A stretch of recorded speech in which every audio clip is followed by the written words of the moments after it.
Une couverture? Je ne pouvais pas cacher la surprise dans ma voix alors que je regardais le patchwork miteux dans les bras de ma mère. Et comment c'est censé régler mon problème? C'est une couverture de sécurité, m'affirma-t-elle. Tout en me corrigeant, ma mère a semblé hésiter un instant, puis elle s'est approchée pour me brosser les cheveux en arrière.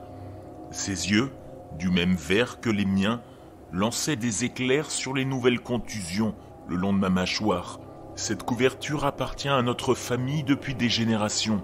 Ça m'a aidé par le passé, ça t'aidera aussi. Je recommençais à protester alors qu'elle poussait la couverture dans mes bras. Chut maintenant, passe simplement une bonne nuit avec ça. La nuit porte conseil. Avec un doux baiser sur ma joue, elle se tourna et quitta ma chambre. Je regardais la couverture et soupirais avant de l'étaler sur mon lit.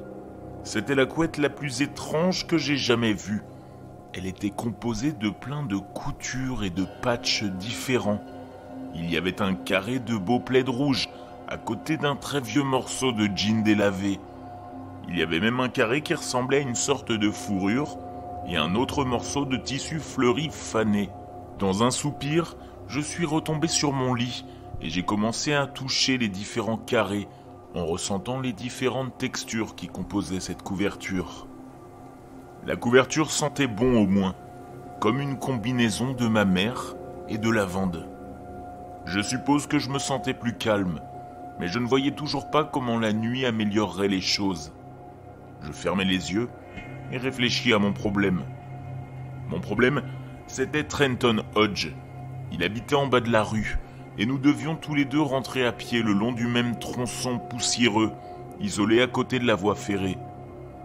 Il avait quelques années de plus que moi, et au début, il m'avait simplement ignoré. Puis, il a commencé à rentrer chez lui avec des amis, filmant des cascades stupides au fur et à mesure. Je suppose que les vidéos de cascades n'obtenaient pas assez de likes, car un jour, ils ont commencé à me jeter des pierres, à m'insulter, des trucs habituels d'intimidation. Et cela a dû leur apporter ce qu'ils cherchaient, car ça a dégénéré.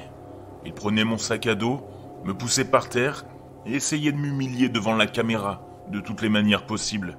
Je ne voulais pas y impliquer ma mère. Nous ne sommes que deux dans la famille et elle fait beaucoup d'heures sup. Si je lui en parlais, elle devrait me trouver une babysitter ou ne pas pouvoir travailler jusque tard. Et je voulais pas lui faire ça. Alors j'essayais de les ignorer. Puis aussi d'être amical. J'ai même essayé de courir, mais ils étaient plus rapides que moi. Je redoutais chaque retour à la maison. Puis un jour, ils n'étaient pas là.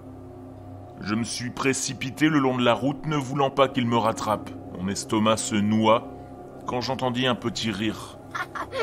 Avant que je puisse me retourner, il m'avait attrapé par derrière et m'avait traîné sur les rails. L'ami de Trenton a filmé pendant qu'il me plaquait au sol, avec mes bras derrière le dos. J'ai essayé de crier, mais la main charnue de Trenton m'a enfoncé le visage dans le gravier, entre les rails.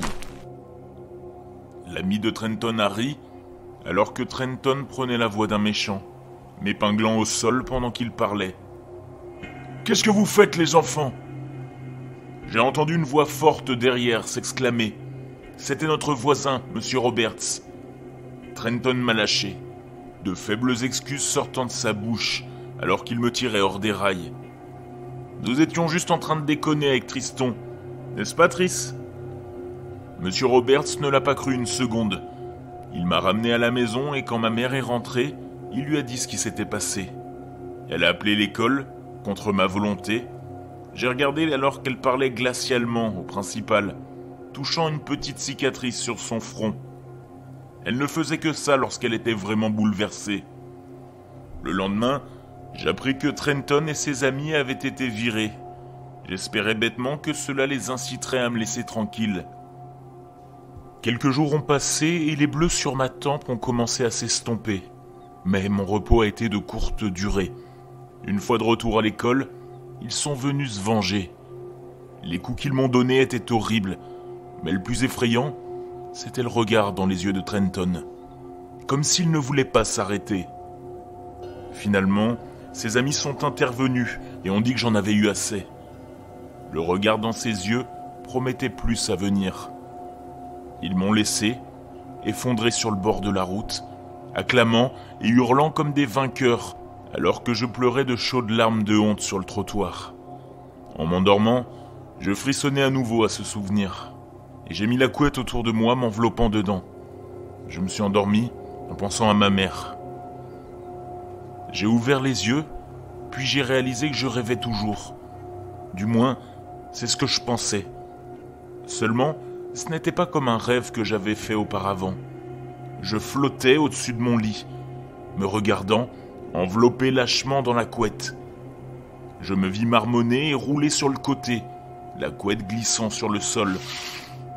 J'ai regardé avec fascination la couette commencer à bouger, toute seule. Glissant comme un serpent, elle s'est dirigée vers ma fenêtre ouverte et s'est glissée dans la nuit. Attachée comme un cerf-volant à une ficelle, je la suivais. Elle était difficile à repérer dans l'herbe sombre, sauf pour le carré à carreaux rouges vifs. Je ne comprenais pas comment je pouvais sentir l'air frais de la nuit sur mes bras, ou sentir l'herbe douce dans un rêve. Mais je savourais quand même les sensations, en regardant la couette glisser doucement sur le sol, pendant que je regardais le tout du dessus. C'était comme une pure liberté. Finalement, je l'ai vue s'arrêter et remonter une allée. J'ai senti mon sang se glacer quand j'ai réalisé que nous étions devant chez Trenton. J'ai regardé, impuissant, la couverture s'enrouler le long de la gouttière et s'infiltrer dans une fenêtre ouverte.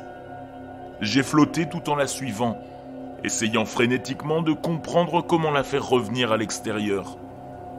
J'ai haleté en flottant dans la pièce, quand j'ai réalisé que nous étions dans la chambre de Trenton. Il ronflait, bruyamment, depuis son lit, vêtu uniquement d'un pantalon de pyjama à carreaux.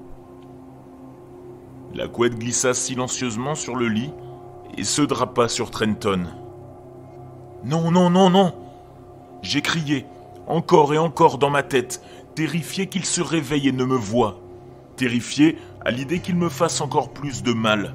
Peu importe que je rêvais et que rien de tout cela ne puisse être réel, je ne voulais pas être près d'ici. Je voulais être n'importe où, mais pas près de lui. La couette se redressa et sembla me regarder, puis se posa doucement sur le visage de Trenton. Quelques secondes passèrent, puis il se décala sous la couette, puis il changea à nouveau de position, puis il commença à se débattre, alors qu'elle le serrait de plus en plus fort. Finalement, le cocon mou qui contenait Trenton s'effondra sur le lit et s'immobilisa. Lentement, la couverture s'est retirée de Trenton. Son visage était obscurci par des ombres, mais je pouvais voir ses yeux, regardant fixement au loin. La couette glissa rapidement à travers la pièce et s'échappa par la fenêtre. De retour dans ma chambre, ma couette s'est glissée et s'est installée sur ma forme endormie. Pendant un instant, j'ai cru qu'elle allait me faire la même chose qu'à Trenton. Au lieu de cela, elle se blottit doucement contre moi. Contre ma volonté, je me suis senti retomber dans le sommeil. Le lendemain matin, quand je me suis réveillé, il y avait un nouveau carré sur la couette, avec le motif exact du pantalon de pyjama à carreaux de Trenton. Je pense qu'il vaut mieux que nous restions tous les deux à la maison aujourd'hui. Ma mère parla doucement, brisant notre petit déjeuner silencieux. Je la fixais. Nous avions tous les deux entendu l'ambulance passer devant notre maison à la première heure ce matin. Après le petit déjeuner, elle m'a demandé si j'avais encore besoin de la couverture de sécurité. Je secouai silencieusement la tête. Elle a souri et elle a dit « Je savais que tu étais prêt à l'utiliser. » Je lui ai répondu « Est-ce que toi aussi tu as dû l'utiliser comme je l'ai fait ?»